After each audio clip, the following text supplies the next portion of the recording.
Aujourd'hui, finalement, ce qu'on observe dans les pratiques de user experience, c'est des profils de designers interactifs et des profils d'ergonomes.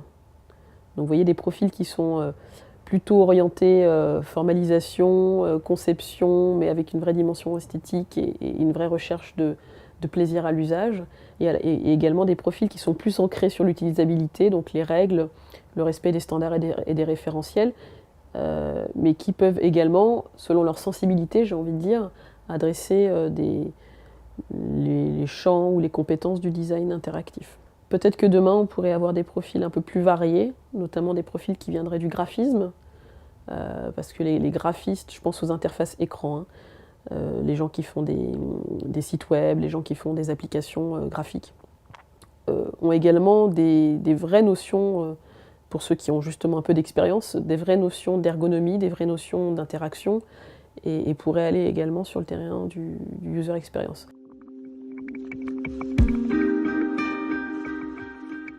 Le profil en lui-même, je ne crois pas qu'il existe tout frais sorti de l'école, d'où la nécessité d'avoir peut-être un peu d'expérience. Évidemment, il est préférable d'avoir fait une école en design industriel parce que c'est ces genres d'écoles, on va dire, qui permettent de se confronter à la complexité systémique. Donc je pourrais citer plusieurs écoles. Je pense à l'ENSI, bien évidemment, qui est l'école que j'ai pu faire. Je pense à Strad, qui est une école où j'enseigne également et où on touche la complexité systémique. L'école de design de Nantes également, qui propose des profils de plus en plus tournés vers les interfaces tangibles et les interfaces virtuelles, qui a un double diplôme avec Laval Virtual, par exemple. Donc il y a des écoles, on va dire, qui sont plus favorables en France, hein, pour ce type de profil.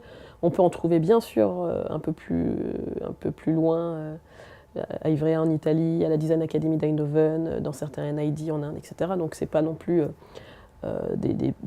des formations qui sont difficiles à trouver, il y en a.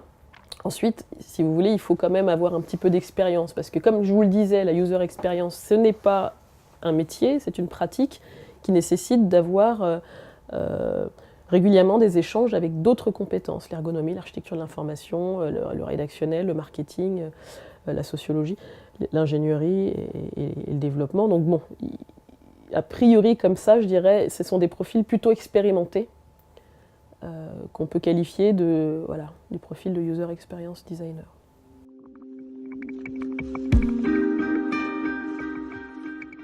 Je pense qu'il n'y a pas de frein pour être designer. Il y a certaines écoles où il faut arriver avec un niveau de mathématiques très très élevé, certaines écoles où il faut avoir fait une prépa un peu compliquée. Pour le design, ce n'est pas le cas. Je pense qu'il y a beaucoup de compétences du designer qui sont des compétences comportementales et humaines, pas forcément des compétences techniques. Pour moi, c'est un vrai 50-50. Donc ces compétences humaines-là, on les a, elles sont stimulées dès l'enfance. On peut les perdre si, quelque part, on rentre dans un moule un peu trop étriqué et qu'on oublie de questionner le quotidien.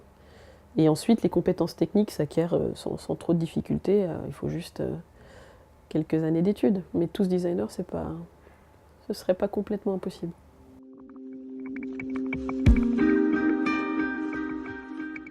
Souvent, ce sont des entreprises du digital qui adressent ce type de recherche.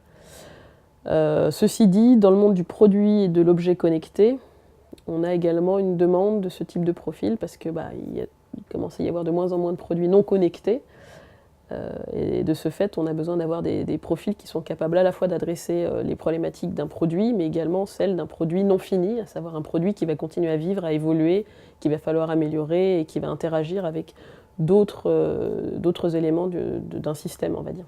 Vous n'êtes pas sans savoir qu'il y a de plus en plus de nouveaux entrants dans le monde de l'automobile et qui sont loin d'être des constructeurs. Je pense à Google, je pense à Apple, je pense à tout un tas d'autres acteurs du digital qui souhaitent maintenant entrer dans la voiture et s'adresser directement aux conducteurs avec des expériences digitales accessibles depuis leur smartphone, avec des principes de mirroring par exemple dans la voiture, pour qu'on puisse afficher le contenu du smartphone dans un habitacle.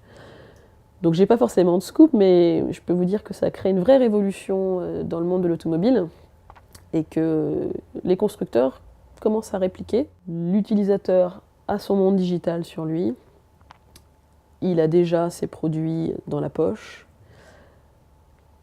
On ne va pas forcément se battre contre ça, au contraire, on va l'accueillir Aujourd'hui, finalement, l'automobile intègre toutes ces fonctions dans ses habitacles. Demain, l'utilisateur va venir avec et on va continuer de communiquer avec ce qu'il a dans la poche, sans forcément l'intégrer comme on l'intègre aujourd'hui. Mais l'enjeu est plus loin. Et je pense plutôt au fait de révolutionner l'automobile en elle-même. On la conduit encore aujourd'hui, demain ça peut être différent. Et on pourrait se poser la question, que faut-on dans une voiture quand on ne conduit plus? Et donc là, il y a encore un grand territoire d'expérimentation pour les constructeurs automobiles.